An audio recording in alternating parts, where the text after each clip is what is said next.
कि इंसान है ना, वो अपनी ज़िंदगी को बर्बाद करने का तरीका कहीं न कहीं से ढूँढ ही लेता है। और स्पेशली वो लोग जिनकी ज़िंदगी में कोई हायर पर्पस की कमी है, या तो अपनी ज़िंदगी में कोई काम करने का रीज़न नहीं है, तो बेसिकली खाली बैठे होते हैं। और खाली दिमाग शैतान का घर होता है। तो शैतान का घर मतलब क्या, ऐसी चीज़ें ही सूझती रहती है तब दिमाग के अंदर।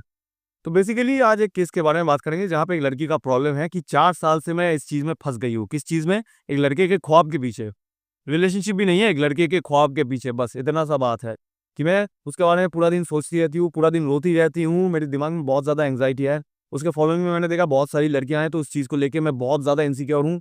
क्या करूँगी अब मैं? मेरी ज़िंदगी में बहुत बड़ा प्रॉब्लम है ये, मेरी ज़िंदगी में मतलब इससे बड़ा प्रॉब्लम और कुछ है ही नहीं। शायद तुम लोगों में से बहुत लोगों को ये समझ में आया होगा कि ये एक वन साइडेड मैटर है क्लियरली। तो यहाँ पे लड़की कह रही है कि मैं 4 साल से इस लड़के से प्यार करती हूँ, 4 साल से। तो बहन, मेरा क्वेश्चन तुमसे ये है कि ये तुम्हारा अंधा प्यार कहाँ से आ रहा है? ये तुम्हारा अंधा प्यार इतना बड़ा आ कहाँ से रहा है? सबसे पहले मेरा क्वेश्चन का ये जवाब दो। पहले तो ये कोई प्यार नहीं है, ये स्ट्रॉन्ग अट्रैक्शन है जो तुमने कभी एक इंसान के प्रति फ़ील किया था। अब इस स्ट्रॉन्ग अट्रैक्शन को तुमने प्यार के नाम पे चला दिया ज़बरदस्ती। अब इसके जो सिम्पटम्स आ रहे हैं ये प्यार के साथ मिमिक कर रहे हैं, तो तुम्हें लग रहा है कि ये सच्चा प्यार है, एकदम मतलब रियल प्यार है, लेकिन ये है नहीं। इसके अगर जड़ को ढूँढने जाओगे या रूट ढूँढने जाओगे तो इसका कोई मिलेगा ही नहीं तुम्हें, खाली नज़र आएगा नीचे, क्योंकि इसका असल में कोई रूट है ही नहीं। अब तुम जो ये कह रही हो कि तुम्हारी ज़िंदगी में तुम बुरा फँस गई हो 4 साल से एक लड़के के पीछे, इसका पता है रीज़न क्या है? क्यों फँस गई हो? इसका रीज़न एक ही होता है, तुम्हारी ज़िंदगी खाली है। बेसिकली तुम्हारी ज़िंदगी में कुछ करने के लिए है नहीं, तो तुम्हारी ज़िंदगी में क्या होता है? एम्प्टीनेस होता है, बोर्डम होता है, अनएक्साइटमेंट होता है, कोई ड्रामा कुछ नहीं होता। तो इससे क्या होता है, एक इंसान सीख करता है कि चलो मेरी ज़िंदगी में कुछ ना कुछ तो चले, मेरा ज़िंदगी खाली नहीं होना चाहिए, बस मेरी ज़िंदगी में कुछ ना कुछ चलना चाहिए, चाहे वो नेगेटिव ही क्यों ना हो। मेरे को चाहिए ड्रामा, फन, एक्साइटमेंट किसी न किसी तरह का, ताकि मैं अपनी ज़िंदगी में मुझे लगे कि हाँ, किसी में किसी चीज़ में मैं एंगेज्ड रहूँ। इंसान अपने आप को विक्टिमाइज़ करने में भी मज़ा आता है इंसान को, क्योंकि इन सब चीज़ों में छुपा हुआ मज़ा होता है। अपने आप को विक्टिमाइज़ करने में मज़ा होता है, अपने आप को सफ़रिंग करवाने में भी कभी-कभी मज़ा होता है। इंसान को समझ में नहीं आता, ये सबकॉन्शियस होता है। इसको साइकोलॉजी में कहते हैं डिप्रेसिव मैसोकिज़्म, जिसका मतलब ये होता है कि इंसान सीख करता है उन चीज़ों को, जो चीज़ें उस इंसान की ज़िंदगी में सफ़रिंग लाएगा या अनवांटेड डिप्रेशन भी ला सकता है। उसकी ज़िंदगी में वो खुश रह सकता है ईज़िली, लेकिन वो नहीं रहेगा। लेकिन मेरा ज़िंदगी खाली नहीं होना चाहिए, मेरी ज़िंदगी में कुछ ना कुछ चलना ही चाहिए, चाहे वो नेगेटिव क्यों ना हो, चाहे वो हार्मफुल क्यों ना हो, चाहे वो मेरी ज़िंदगी में एंग्ज़ायटी क्यों ना लाए, डिप्रेशन क्यों ना लाए। लेकिन मेरी ज़िंदगी में एम्प्टीनेस या बोर्डम, इन सब चीज़ों को मैं एंटरटेन नहीं करूँगी। ये कुछ ख़्याल होता है इन सब चीज़ों के पीछे। एक बात याद रखना, इंसान अपने ज़िंदगी में कोई भी चीज़ बिना रीज़न के, बिना किसी कारण के कभी नहीं करेगा। कभी नहीं करेगा, आई रिपीट, तुम्हारी ज़िंदगी में कोई भी चीज़ अगर तुम कर रहे हो, या तो तुम सोच रहे हो कि मेरी ज़िंदगी में ये शॉर्ट टर्म में मेरे को फ़ायदा देगा, या तो लॉन्ग टर्म में फ़ायदा देगा। लेकिन एक इंसान अगर ये सोचता है कि कोई भी चीज़ मेरी ज़िंदगी में शॉर्ट टर्म या तो लॉन्ग टर्म, किसी भी टर्म में मेरे को मज़ा नहीं देने वाला है, या किसी भी तरह का मेरा बेनिफिट नहीं है, तो वो इंसान कभी भी वो चीज़, कभी भी किसी भी एंगल से वो चीज़ नहीं करने वाला है। लिख के ले लो। अब इसके सॉल्यूशन के बारे में बात करने वाले हैं, लेकिन उससे पहले मैं तुम लोगों को एक बात कहना चाहूँगा। अगर तुम लोगों की ज़िंदगी में ऐसी प्रॉब्लम्स हैं जिनका तुम्हें प्रॉपर गाइडेंस नहीं मिल रहा है सॉल्व करने के लिए, या तो तुम ज़िंदगी में ऐसी और भी चीज़ों के बारे में पढ़ना चाहते हो, जैसे लव के बारे में, रिलेशनशिप के बारे में, लोगों के बारे में, या तो अपने बारे में, तो प्लीज़, मेरे बुक का नाम है certain things in an uncertain life, जिसको मैंने खुद लिखा अपने हाथों से। जहाँ अमेज़न का लिंक तुम्हें डिस्क्रिप्शन में मिल भी जाएगा, इसको चेकआउट कर सकते हो। इसके अंदर ढेर सारे ऐसे कॉम्पैक्ट साइज़ में चैप्टर्स हैं, एक-एक करके चीज़ों के बारे में। तुम्हें पढ़ने में भी इंटरेस्टिंग लगेगा, ठीक है? एक बार लिंक में जाके चेकआउट करो, अगर जेन्युइनली खरीदने का मन करे उसके बाद, तो प्लीज़ खरीद लेना। खरीद के पढ़ना स्टार्ट करो, फिर आके मुझे इधर ही बताओ कि तुम्हें कैसा लगा। तुम्हारा फीडबैक या रिव्यू मेरे लिए बहुत इंपॉर्टेंट है, समझ गए ना? अब इसके सॉल्यूशन के लिए सबसे पहला चीज़ जो तुम्हें करना पड़ेगा वो ये है कि एक पेन और पेपर उठाओ और लिखना शुरू करो। सबसे पहले ये लिखो कि तुम जो इस इंसान से प्यार करती हो, क्यों करती हो? तुम्हारे कितने सारे रीज़न्स हैं इस इंसान को प्यार करने के पीछे? अपने आप से सबसे पहले पूछो। फिर लिखना शुरू करो पेपर के ऊपर कि क्या-क्या चीज़ें हैं, क्या-क्या रैशनल रीज़न्स हैं इस इंसान को प्यार करने के, क्या-क्या जायज़ रीज़न्स हैं जो कि रीज़न्स होना चाहिए। लिखना हो गया।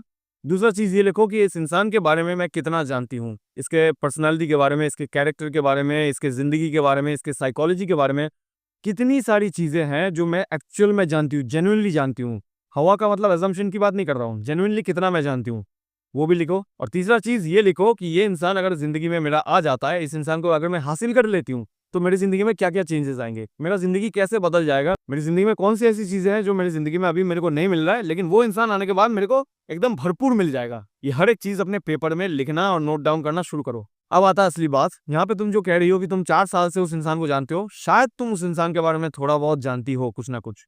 तो मैं ये नहीं कह रहा हूँ, लेकिन मोस्ट प्रोबेबली तुमने जो भी रीज़न्स पेपर में लिखे हैं, वो ज़्यादातर ऐसे ही होंगे जो कि तुम बाहर से देख सकते हो। जैसे कि उसके बात करने का तरीका, उसके लुक्स, उसका बॉडी लैंग्वेज, उसका वे ऑफ स्माइलिंग शायद, या एक्सेट्रा, बाहर से जो भी चीजें देख सकती हो, मोस्ट प्रोबेबली वही रीजंस होंगे तुम्हारे उस इंसान को प्यार करने के पीछे। और प्यार तो है नहीं, वो स्ट्रॉन्ग अट्रैक्शन है, तभी होता है।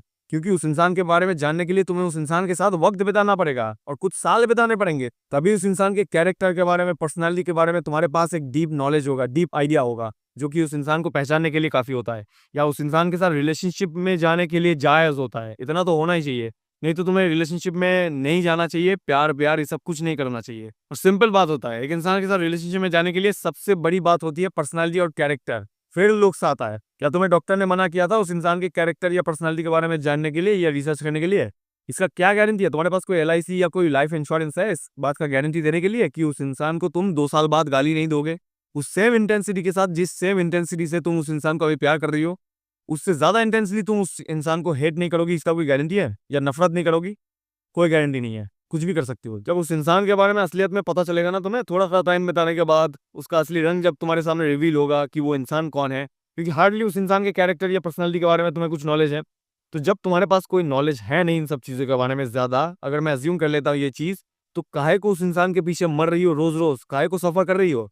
इससे बड़ा बेवकूफ़ी इस दुनिया में नहीं होता, पता है तुम्हें? दुनिया में नहीं होता। अभी तुम्हारा बहुत कुछ जानना बाकी है बहन, बहुत कुछ जानना बाकी है उस इंसान के बारे में। उसका नेचर क्या है, उसके अंदर के इंटेंशंस क्या है, ट्रू नेचर क्या है उस इंसान का, उसके अंदर क्या कोई उल्टे सीधे पर्सनैलिटी ट्रेट्स हैं, हर चीज़ तुम्हें पता चलना चाहिए। उस इंसान के साथ तुम्हारा कंपैटिबिलिटी कितना हो रहा है, ये हर चीज़ अगर तुम नहीं जानती हो तो एक इंसान के साथ रिलेशनशिप में ना जाना ही बेहतर है। क्योंकि चांसेस देखो ना एक बार कि उस इंसान के साथ तुम्हारा कंपैटिबिलिटी होगा, इसके कितने चांसेस होते हैं एक इंसान के बारे में अगर तुम नहीं जानती हो पहले से। ज़्यादातर चांसेस यही होता है तब कि उस इंसान के साथ तुम्हारा रिलेशनशिप नहीं चलने वाला है। मैं ये नहीं कह रहा हूँ कि वो इंसान बुरा है, वो इंसान खराब है, ऐसा कुछ नहीं कह रहा हूँ। लेकिन मैं तुमसे ये पूछना चाहता हूँ कि उस इंसान के बारे में तुम्हारे पास कितना नॉलेज है, कितना जानते हो उस इंसान के बारे में। यहाँ पे इस केस में पहले से पता चल रहा है कि उस इंसान के अंदर तुम्हारे प्रति कोई अट्रैक्शन नहीं है, कोई फीलिंग्स नहीं है। तो जहाँ पे उस इंसान के अंदर तुम्हारे प्रति कोई फीलिंग्स, अट्रैक्शन नहीं है, वहाँ पे तुम क्या सोच रही हो, क्या एक्सपेक्ट कर रही हो? देखो, 2 तरह के एग्ज़ाम्स होते हैं, एक प्रीलिम्स होता है, एक मेंस होता है। तो जहाँ पे एक इंसान प्रीलिम्स में ही फेल हो जाता है, वो मेन एग्ज़ाम के बारे में कैसे सोच सकता है?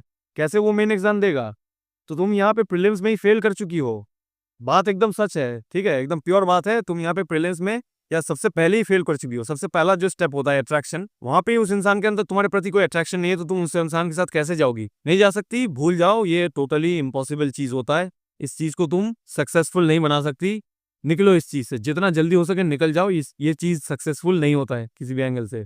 और जितना भी होता है ये बहुत ही एक्सेप्शनल केस हो गया। एक्सेप्शनल केस के उम्मीद में बैठी मत रहो, ठीक है? अपने आप को जितना जल्दी हो सके निकालो इन सब चीज़ों से, इन सब बर्बादी के चक्कर से अपने आप को निकालो। कुछ नहीं होने वाला इधर तुम्हारा। सबसे पहले ये सोचो, उस इंसान के अंदर तुम्हारे प्रति अगर कोई अट्रैक्शन नहीं है तो that is fine, totally fine. ये होता है, यही ज़िंदगी होता है। हर इंसान को तुम पसंद आओगी इसका कोई मतलब नहीं है, ठीक है? तो उस आशा में, उस उम्मीद में बैठी मत रहो कि इस चीज़ को मैं एक दिन पलट दूँगी। तुम ही पलट जाओगी, लेकिन वो उस चीज़ को तुम बदल नहीं सकती।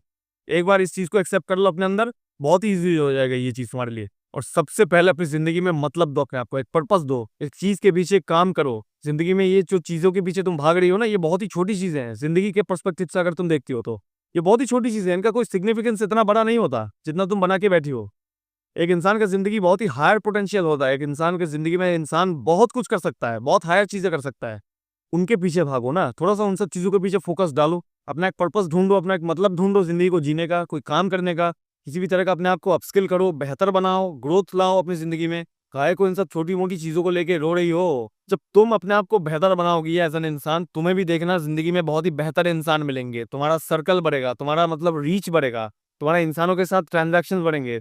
तरह-तरह के इंसानों के साथ तुम मिलोगी, तरह-तरह के इंसानों के साथ तुम्हारा मीटिंग्स होंगे। हर तरह के इंसान तुम्हें मिलेंगे, तब तुम्हें पता चलेगा कि इससे भी बेहतर इंसान होते हैं। हम साले बेवकूफ़ इंसान होते हैं ना, ऐसा सोचते हैं कि इससे बेहतर कोई इंसान ही नहीं होता, एग्ज़िस्ट ही नहीं करता दुनिया में। फालतू की बातें हैं, एकदम हटाओ ये सब चीज़ें, उल्टी-सीधी बातें अपने दिमाग से। सबसे पहले ऐसा सोचो कि इससे 100 गुना बेहतर मेरे को इंसान मिल सकता है, लेकिन उससे पहले मेरे को अपने आप को बेहतर बनाना पड़ेगा।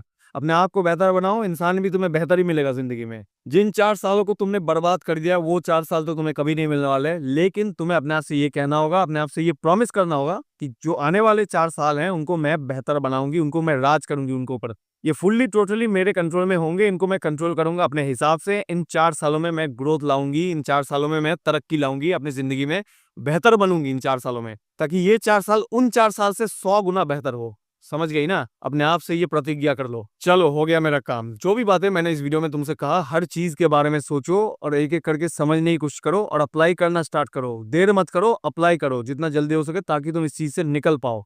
समझ गए ना? और अगर तुम लोगों का किसी भी तरह का प्रॉब्लम है या क्वेश्चन है जिसके बारे में तुम ऐसे वीडियो चाहते हो डेडिकेटेड, तो मेरे को इंस्टाग्राम पे इस आईडी पे बेझिझक भेज सकते हो, या तो यूट्यूब के कमेंट्स में भी लिख सकते हो। मैं दोनों जगह चेक करके उसके ऊपर एक वीडियो बनाने की पूरी कोशिश करूंगा। तब तक के लिए तुम लोग चैनल पे बने रहो, चैनल को सब्सक्राइब करके जाओ ताकि तुम्हें हर प्रॉब्लम का सोल्यूशन मिलता रहे, ठीक है? और चलो मिलते हैं तुम लोगों के साथ अगले वीडियो में। बाय।